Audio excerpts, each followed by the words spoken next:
Okay, what's your name? Joe Isaac. What's your name? My name is Bill Rocky. What war did you fight in? World War II. What wars? Yeah. Well, I started out with the Korean War and then went into the Vietnamese War. I just missed World War II. Where were you when the war started? I was in Washington, D.C., working for the railroads, Washington Terminal. And, of course, I lived there all my life, yeah. And I was 18, and I had to register for the draft. And then I waited for them to call me, which came up in, I believe it was February 1943. I was called into service. I didn't enlist, I was drafted, yeah.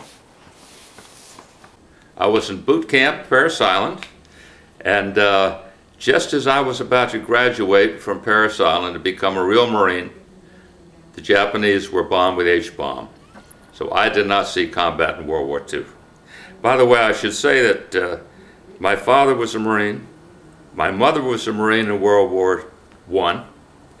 I have 5 cousins and 3 uncles that are Marines. So it was pretty much a fact of life that I was going to be a United States Marine. I was away at prep school up at Mercersburg Academy, not too far from where you live, Brian. And I enlisted in April 1945, and as soon as I graduated, I was ordered to a boot camp at Parris Island for recruit training. And I finished boot camp, and then because the war was over, I did not go to overseas, but I had an opportunity to try out for the Naval Academy, and I was very fortunate in that I managed to pass high enough on the test to be accepted in the Naval Academy. So that was a 4-year tour, and upon my graduation at the Naval Academy, I came back into the Marine Corps as a second lieutenant. Okay. What was it like when you first went into combat in Korea? Well, before I get to that, I have to tell you that upon graduation, I went to Quantico, the Marine Corps Basic School, where all Marine officers start out. And after basic school, I was ordered right to Korea. And a very interesting time of life. I'm sure that everybody you interview, Brian, will tell you that although war is a terrible thing, it's a very exciting time of your life. Not the excitement you really like to have, but it's very exciting. What was it like when you first went into war? Scary. I landed in the, actually I landed in Scotland on June 6th, 1944, while the invasion was going on. And from there, I was shipped to England, to what they call a rebel depot. That's a replacement camp. I was there for a couple of weeks, and then sometime around June 25th, I was sent over to France. And that was my beginning of the war right there, you know. I landed on Omaha Beach because everything was cleaned up. Just Omaha Beach, that was... Just a regular beach. It wasn't, you know. That's where all those movies right, in Normandy. Omaha Beach, yeah. And of course there wasn't anything there. It was all cleaned up. We landed, went to Korea by ship, landed in one of the ports in Korea, and at night, spent the night on a cot in a tent, very, very cold. Next morning we were flown up further forward. We got off, spent another night in a field, and the following morning my group was split up and we went to the various regiments, battalions, and companies to which we were assigned. I walked in a little ways from the beach to join my outfit that I was assigned to. which was the 24th Recon Squadron, Cavalry Recon, 4th Cavalry Group. I spent the night there, out in the field there. My first night in combat, I saw the Sabik, and the plane came over. They called him, it was a German plane. They called him Bed Check Charlie.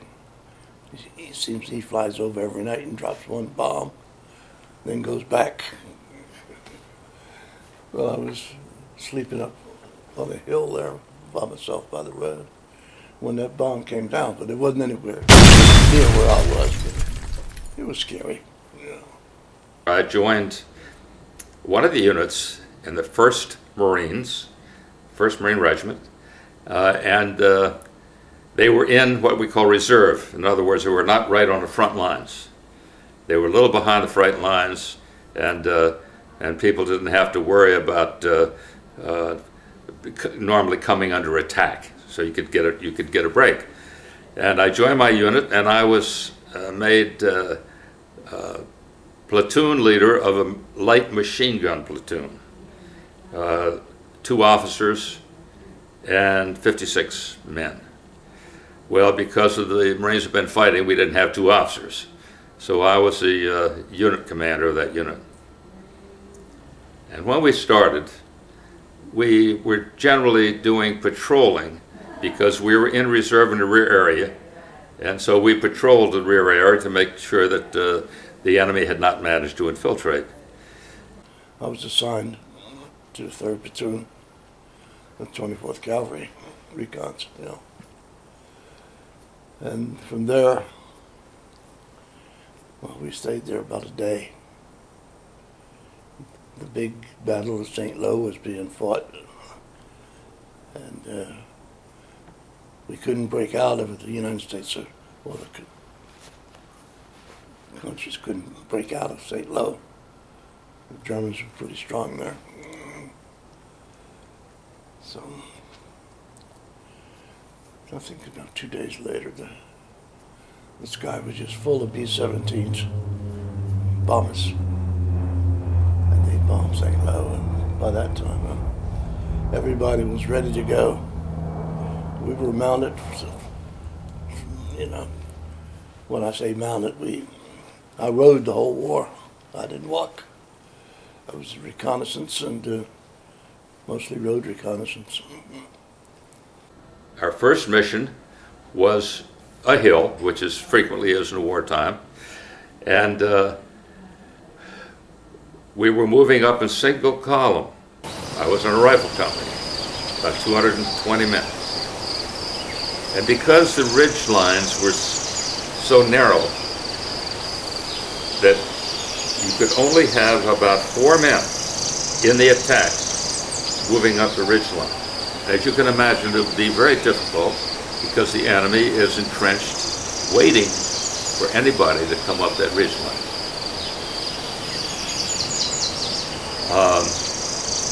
Now when we go to basic school, we are taught many things, but one is they talk about a 5-paragraph order. This is a school solution, and it instructs an officer or a staff NCO how to issue an order for an attack, and it has a definite procedure. And there are 5 paragraphs that one is supposed to follow. Talk about the enemy situation, the friendlies that are surrounding you, what the mission is, who's going to do what the support is. Very complex order. As we moved up the ridgeline, my platoon was way in the rear of the column of the company. The leader of the column ran into something on the ridgeline, and a couple of Marines were wounded. Of course, it's going to happen when you're just trying to move up a narrow ridge. The company commander, who was a veteran of World War II, had been fought in the Pacific, he issued me his 5-paragraph order, which consisted of, "Okay, Rocky, get up there and take the lead." So I got up there and took the lead. And it was my first time under combat conditions. when we train, we are trained very strongly in handling firearms safely. You never point a rifle at somebody you don't want to shoot. It's always unloaded, so forth, so on. Well, now you're in combat. You carry a loaded rifle, and you are supposed to shoot when you see an enemy. So it was a big difference. People will tell you it's frightening getting in combat the first time, and it certainly is. Because after I issued my orders to my men where they're going to base a fire and what we're going to do, you say, when you move out, you have to stand up, and the bullets start coming at you, and that's a frightening experience.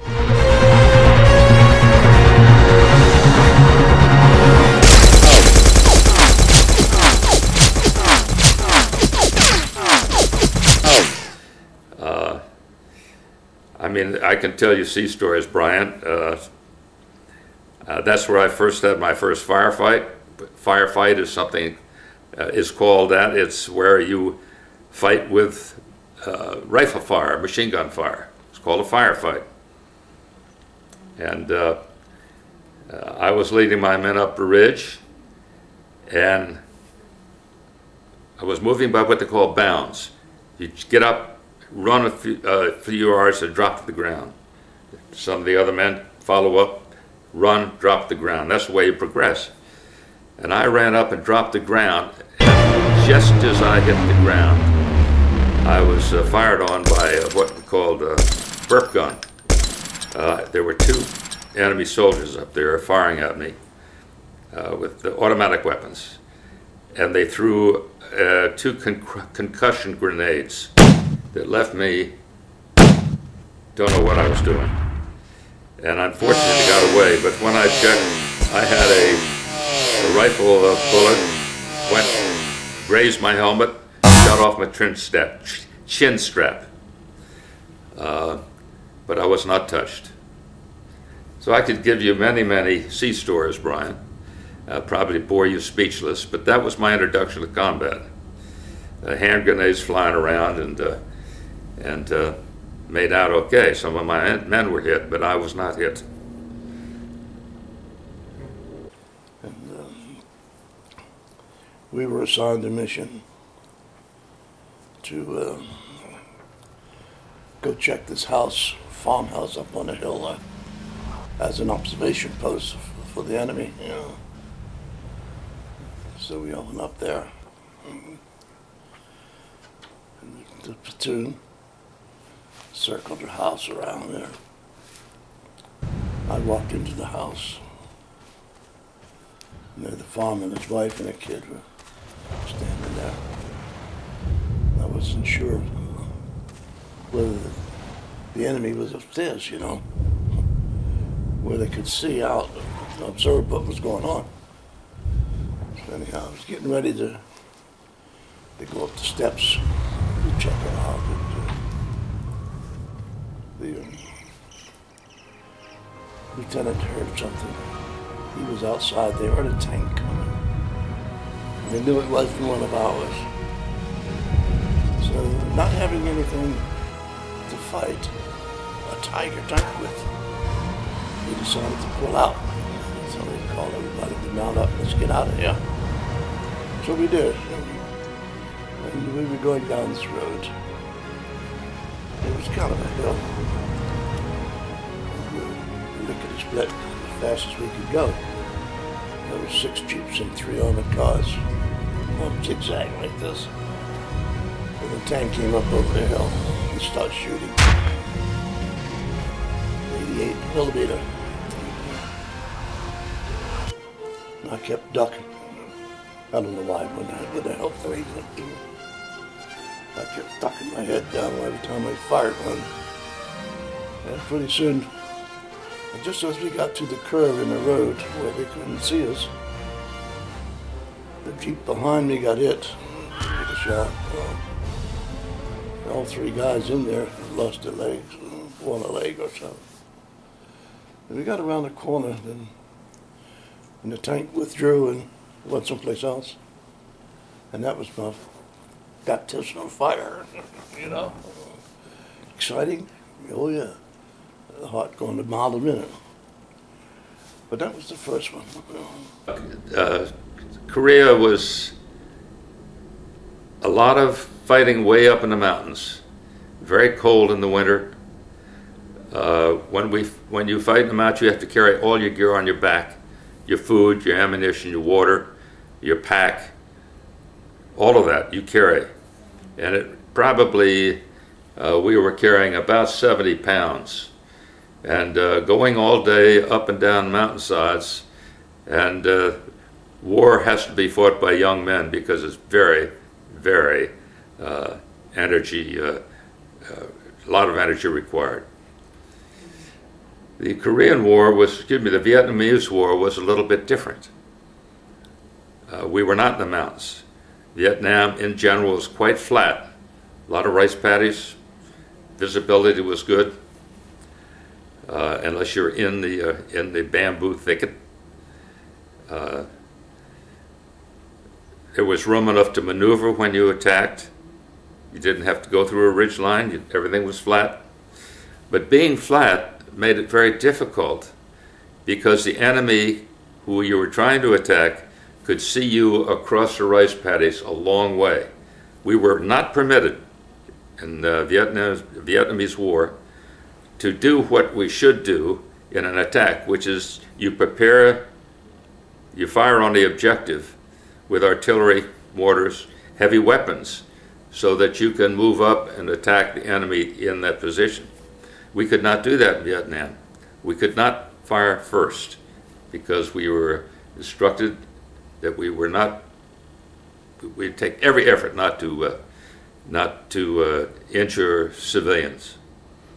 So when we attacked, across a rice paddy, the enemy gets the first shots, and we would receive casualties, and that's the way the battle started. My squad and myself, we pulled a Jeep into, we had to stop. We were reconnoitering the road up ahead and everything. We knew the Germans were out there, but we wanted to see where. So pulled the Jeep into a little side road, had banks on both sides of it. I figured that was protection, you know, from anything if it should come in. Well, I got out and the half-track radio was down the road just a little bit. I went down there to see what was up ahead of us. And I climbed in and listened to the radio. And while I was in there, a mortar shell came in just where my Jeep was parked. And it got the two guys that on my squad, you know. Never did find out just how bad they were, whether they were killed or just wounded. I never did find out. But the Jeep was a mess. The shell shrapnel kind of tore it up a little bit. But that was the second experience. I don't know why. I left the area there to go down and listen to the radio. But fortunate for me, I did, because otherwise I wouldn't be talking to you. One instance that I was not in a position to get fired on, but I at this time was a battalion commander. A battalion in those days, Marine battalion in those days was 1,200 officers and men, both Navy and Marine. And I had a mission, and part of the mission was I had to send a group of my Marines up on a ridge line, which I could see. I was down in the low ground. My Marines went up there, and the area had been seeded with mines and booby traps. And right away I began to get casualties, serious casualties.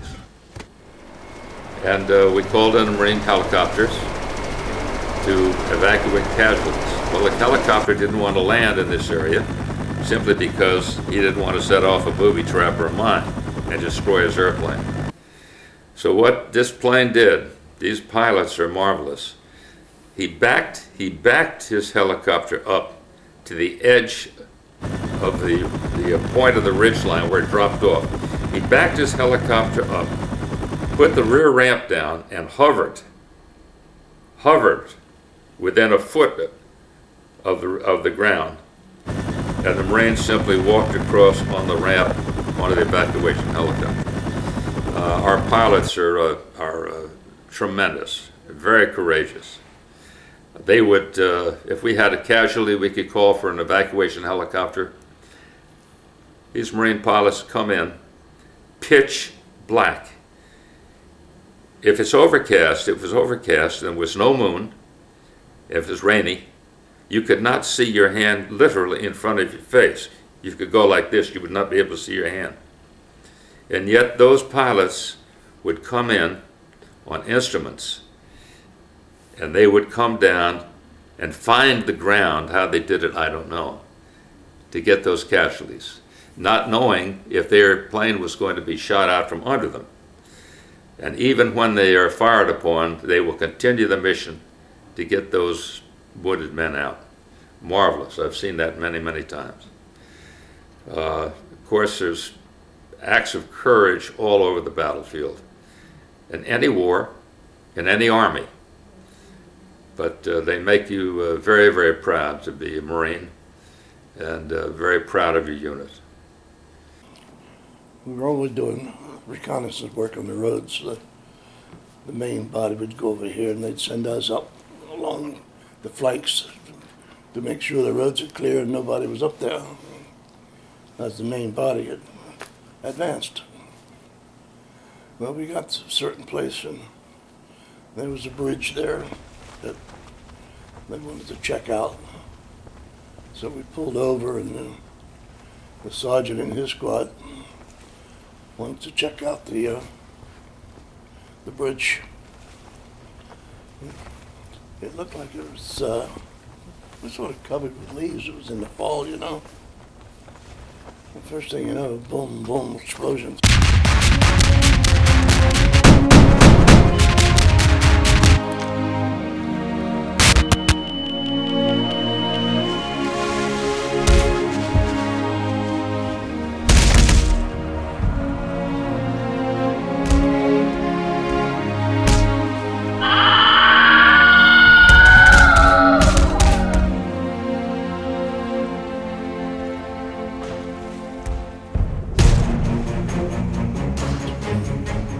They kicked off 2 mines on the area there, and the sergeant lost his legs, and the corporal, I don't know exactly what happened to him.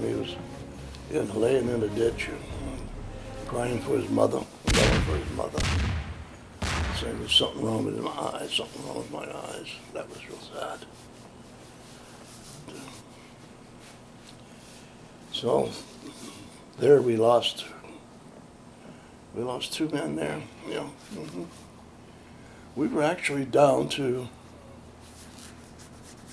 well, out of 35 men, we were down to about 10 left. In fact, it takes 9 of them to drive them, the vehicles, you know. We had 9 vehicles.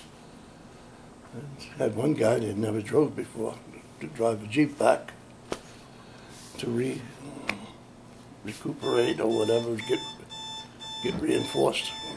I don't know what else I could tell you, Brian. As I say, many stories, but everybody has many stories. You want me to try another one too, or is it you heard enough? How about one more? Go more? One more. Well, let me think. Okay, we had a the enemy was very elusive because we did have the air power and we had the firepower. So their method of fighting us in the area in which I operated, south of Da Nang, was by putting mines and booby traps out, and they got a lot of Marines injured and killed and wounded that way. So we had a hard time finding them. So we had a system where I had a reaction company on the ground, all loaded with ammunition, with water, food, everything, standing right at the heliport in my little combat base. I would go up and they put me in the front seat with the pilot helicopter. we go up and we search from the air. We would search to see any movement, any activity, any indication that the enemy was there. And on occasion, of course, we did. And I simply gave a two-item order. 1, location. 2, the direction the enemy was from that location. As soon as I gave the order on the radio, Marines would instantly load the waiting helicopters right on the pad and fly out to that specific point on the map that was designated. They would land, and when they landed, they knew which way they had to go to reach the enemy. So it was a very, very quick reaction. And we had some results with that. The enemy realizes that we have tremendous firepower, and they try to avoid a fight in that war. They try to avoid a fight. Which war was that? Whereas World War II, we were on the attack. In Korea, we were on the attack up against positions, known positions where the enemy was. In Vietnam, we didn't know who the enemy was or where they were. And once in a great while, they would attack us. But they came out of those little attacks almost destroyed because of our firepower and cohesion. So it was different wars. So Marines in World War II fought on island hopping, amphibious landings, Iwo Jima. My father fought at Iwo Jima. One of the toughest battles the Marines ever had in their history. Korea, cold weather up in the mountains. Vietnam, jungles, rice paddies. Now our Marines are over in the Middle East, fighting in the desert. So there are all sorts of different situations the Marines have found themselves in. And each is different, definitely different. The basic of the whole thing is good training, a lot of pride in the outfit, determination never to let your friends down and never to let the Marine Corps down. So whatever happened, you knew you were going to be followed by the Marines you were leading, and we've always been successful. Lots of ambushes, lots of booby traps, and that was our primary problem with casualties. Unlike World War II, we didn't have to cope in either war with air power, enemy air power. We had complete control of the skies. That's some of my beginning experiences, Bri. Lots of sea stories, as we call them. And amazingly enough, some of those sea stories are true. It wasn't much. Once we made the breakthrough there, the Germans were retreating very fast. And of course, we were going right alongside them. And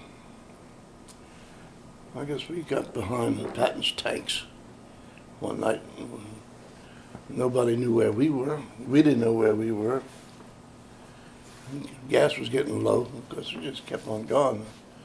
And till the next morning, and we finally got hold of the commanding officer to get back to our troop. And, but from then on, it was just drive, and check this place, check that place. And went through France like a bat out of hell, so to speak. Until we got into the Rhine River. We held up there in Germany. There we crossed the bridge. It was, I'm pretty sure it was Remagen Bridge. It was a film made of that bridge, you know, the fight for that bridge. Not by us, but by another infantry company, you know. I think I might have watched something about that on TV. So we crossed the Rhine, and from then on it was just mission here, the mission there, which really wasn't a battle or anything. It was just to check the roads and check the flanks of the main division and make sure everything was okay up there. And And from there, we ended up in the Hurricane Forest. There was a battle there. We were involved in the Hurricane Forest battle. And that's where I was evacuated back to the hospital. No, actually I went to the aid station up there in the forest. And they checked a very severe infection in my ears. And they checked me and they sent me all the way back to Paris. Be in the hospital there for about a week, get rid of the infection. After that, I returned to my outfit. By then, they'd already advanced. The battle of the Bulge was over, and the battle of the Hurricane Forest was over, and they're on the move again. We ended up in the Hartz Mountains. This was sometime in March '45. Yeah. So there we settled down. The commanding officer was running the town. Well, you know, they always set up somebody to run a town once they captured it, yeah. There wasn't any Germans there. They'd already gone. So that's where I spent the rest of the day, the rest of the war. The war ended March or April, somewhere around there. Well, I was not there to see the exact end of either the Korean or the Vietnamese War. We would rotate units from the United States to fight for a year, and after your year's up, you'd come back and they put another unit in to replace you, or an individual. Either an individual or a whole unit would come into replacement. And that occurred both in Korea and Vietnam. And that's what they're doing now in the Middle East. Go over and fight for a year, leaving your family, of course, behind, and your wife, your children worried about you.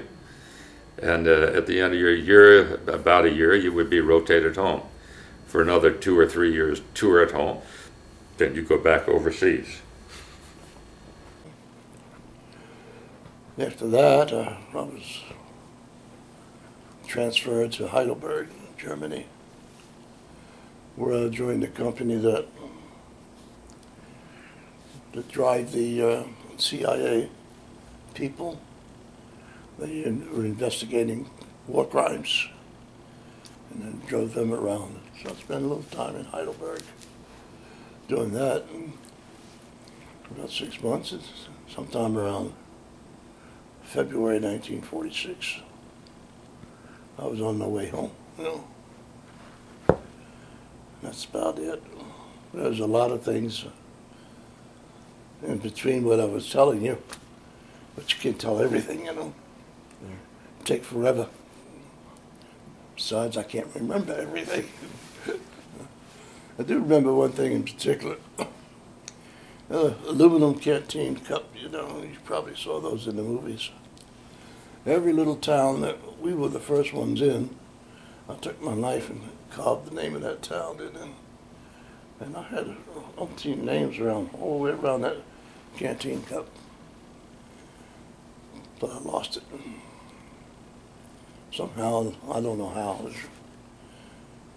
I just lost it. And that was going to be a take-home thing, memory, you know, different towns. The little ones that didn't mean anything, and a couple big ones that did mean something, you know. That's about it. Have you kept in touch with anyone from the war? Kept in touch? Well, amazingly enough, I had a little experience. In that first attack I told you about, where I was almost killed, another inch I would have been dead when I got hit, and my helmet was hit. My runner, a runner is a fellow who, in the old days, didn't have radios. And so if you had a message to go back or out, you would turn to your runner and say, Private Smith, take this message to Captain Jones down in A Company. And he would take off running to take that message. Well, the custom of having a runner still persisted when I went to Korea. And just before the instant where I was almost put unconscious by concussion grenades and almost shot in the head with a burp gun. We had to move up from onto a ridge. It wasn't a large ridge, and I had my runner with me, and he said, "Lieutenant, I had overhead fire from my own unit, so we went underneath the fire and we're going up the ridge, the side of the ridge." And my runner said, a fellow named Charlie Kimmel said, "Sir, can I throw a hand grenade up there?" Because we didn't know what was on top of the ridge. I said, "Go ahead, Charlie." So I guess he was a private at that time. Private Kimmel took a hand grenade and threw it up the ridge, but he didn't throw it far enough, and it began to roll back down the hill. And so, of course, that got our attention very quickly, and we tried to disappear into the side of the ridge, which we couldn't do. The grenade went off, but fortunately, no fragments hit us. Amazingly enough, 25, 30, 40 years later, I found my runner, Charlie Kimmel. And Charlie Kimmel lived in Hagerstown, Maryland, which is not too far from you all. And I went up to see him, and we had a nice time. His wife was very hospitable. We had a little cup of coffee and talked about old times. And I've seen other old friends, too. Have you kept in touch with anyone from the war? No. I was some kind of, I never made friends. I was afraid to make friends, really, because you lose them so quick. And I didn't want that on my mind, you know. Yes, I knew this guy, I knew that guy, and that's about it. I wouldn't say, you know, they were my friends. They were friends in a way, but not close friends, because I didn't want to get to know them that well. That's about it, though. Oh, thanks for sharing it with us. Well, I just hope it came out all right. Thanks for taking the time to talk with me. Well, I got a little verbose, I know, and fortunately you can trim that any way you like and take out all the verbiage and just concentrate on what you want. But it was a pleasure, Brian. I appreciate you. Right, Thank thanks. you.